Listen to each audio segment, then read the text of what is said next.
अहिल्यानगर शहरात सकल हिंदू समाजाचा निषेध मोर्चा.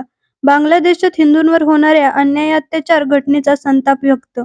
आज 10 डिसेंबर रोजी अहिल्यानगर शहरामध्ये सकल हिंदू समाजाच्या वतीने बांगलादेशात अल्पसंख्याक हिंदूंवर होणाऱ्या अत्याचाराच्या घटनेच्या विरोधात निषेध मोर्चा काढला.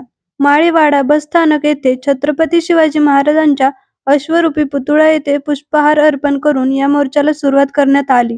त्यानंतर मार्केट यार्ड येथे महामानव डॉक्टर बाबासाहेब आंबेडकर यांच्या पुतळ्याला पुष्पहार अर्पण करून माळीवाडा मार्ग, आशा टॉकीज चौक, कापड बाजार, दिल्ली गेट अशा भागातून हा मोर्चा काढ सकल हिंदू समाज बांधव मोठ्या संख्येने या मोर्चात सहभागी झाले.